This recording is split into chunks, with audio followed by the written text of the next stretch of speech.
drink a little bit of chaga tea. Cool, I feel like Mr. Miyagi, I don't know why. This is a great thing, it's very lightweight. It will naturally go to this corner.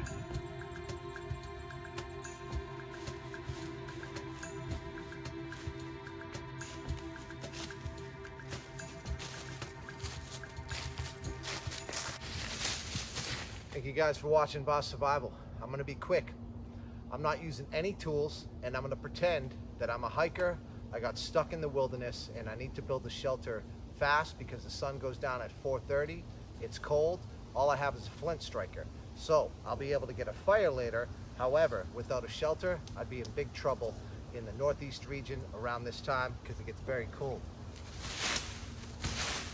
I'm using this area because it's a nice natural area that I can easily just take branches and start making walls. I want my shelter to be small to retain as much heat as possible.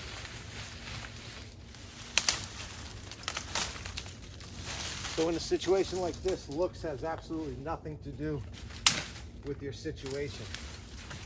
It's all about getting warm, protecting yourself from the elements.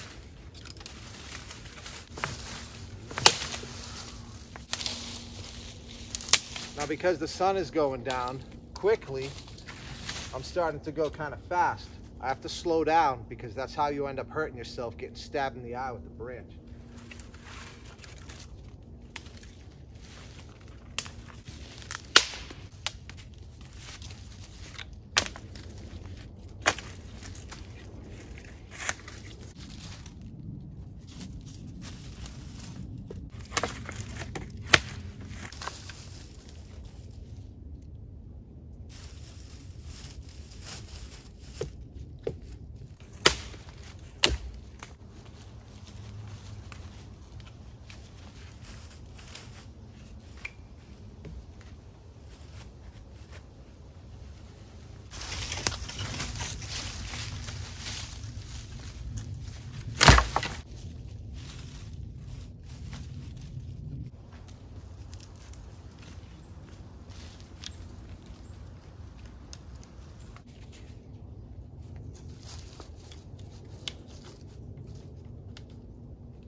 You know what?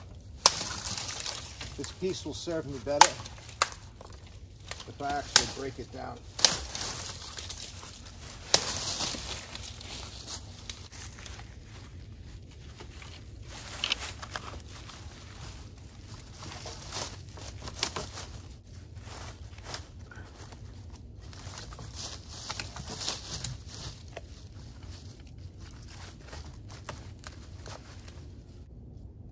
We got the roof set up pretty much. Now, as you've seen me do in other videos, I'm just gonna pile up a bunch of leaves and debris, pop it on here, and then after that, I can take some more debris and sticks and whatnot and close in here and here.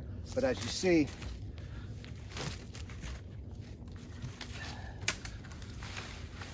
this is okay so far. If it rains soon and I get the leaves up, at least I'm already protected.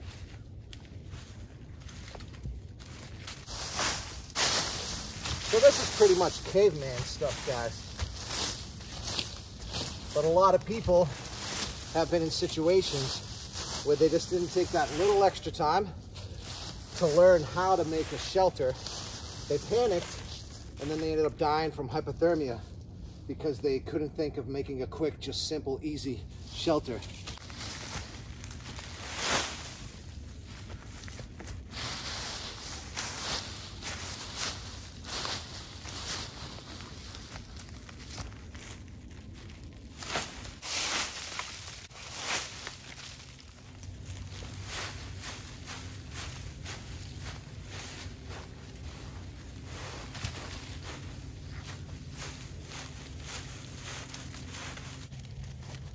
I'm I'm just gonna put up a basic wall here.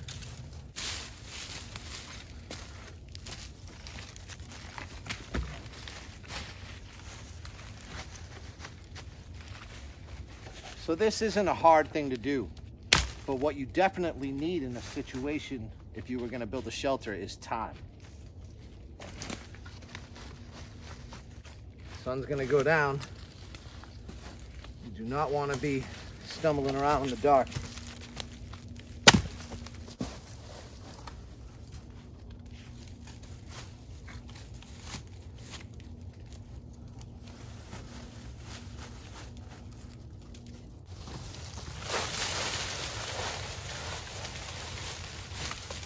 Now imagine if you suddenly were lost in the woods and the sun was going to go down and you didn't at least have a shelter.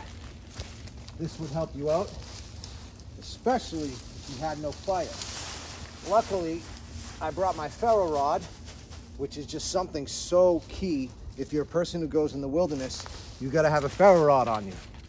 Lighters are obvious. However, you get your lighter wet, as well as lighters don't last as long.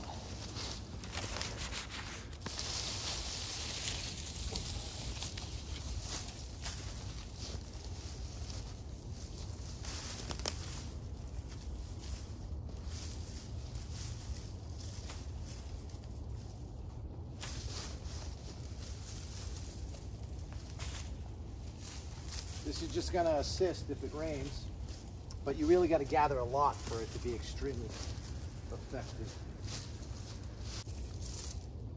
You see, this is important. However, what's potentially even more important is that you need to make yourself a little primitive bed.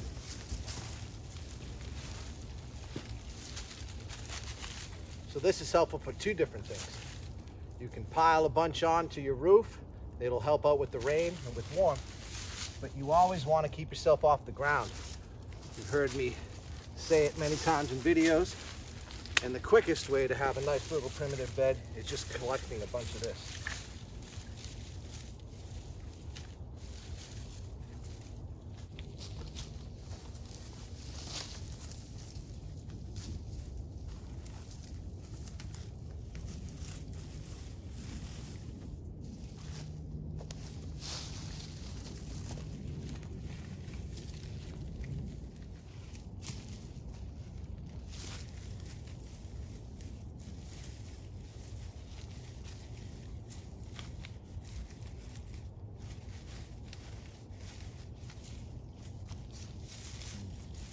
Smells good.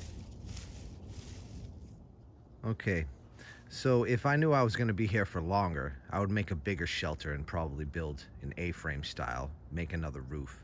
But when the sun is going down, you just have to get yourself something small and big enough for you to stay warm. So what I'm going to do is I'm going to take this natural wall right here, clean it up a little bit, make a little debris wall, and then I should be good to go.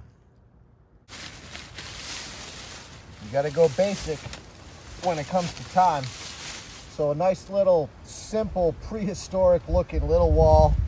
I weaved in a few branches. Now I'm going to weave in these.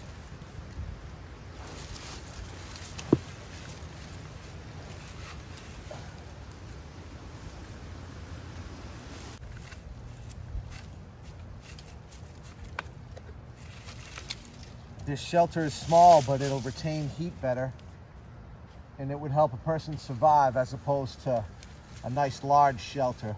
It's natural to want to make a nice cozy big shelter, but if you were truly in this situation, the smaller the kind of better. You just want to make sure you have enough room for your legs to stretch out a little bit.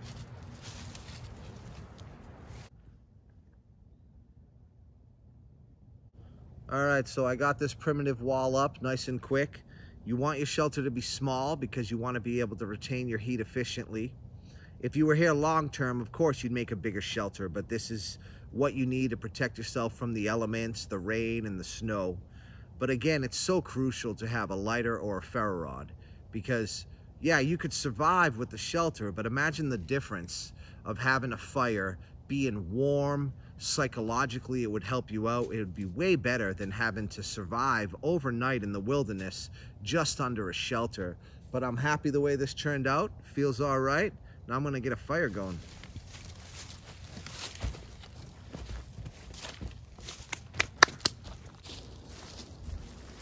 This is cedar, a fantastic tinder to use to get a fire going.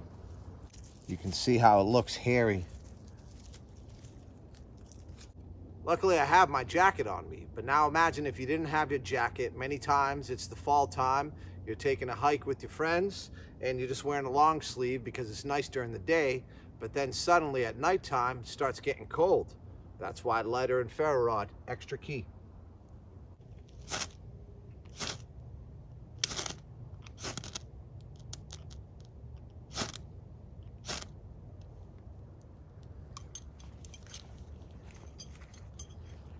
I love cedar bark.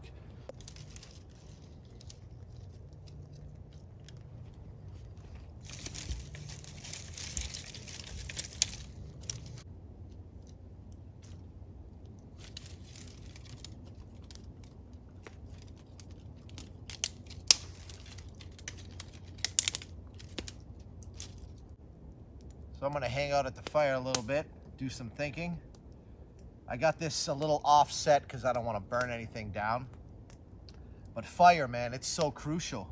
Yeah, I could survive with this, but it would be a very uncomfortable night. Make sure you always bring a lighter, bring a ferro rod, so that way if you ever truly are in a situation where you have to stay at a place overnight, you're gonna be warm and comfortable. This thing is nice. And make sure that you kind of know some of the different types of trees that you can make good tinder from, whatever area you're in. Up here in the Northeast, it's usually birch bark and cedar are my two favorite things to use to get a fire easily. It's good to come prepared. Bring a little food with you too.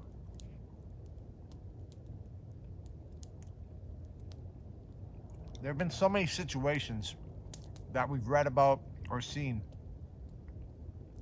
where someone goes out on a normal day trip, hiking in the wilderness, and next thing you know, they're in a survival situation. Tiny little things like some protein, knowing how to build a shelter with no tools, being prepared, able to have a fire, that can save your life, folks.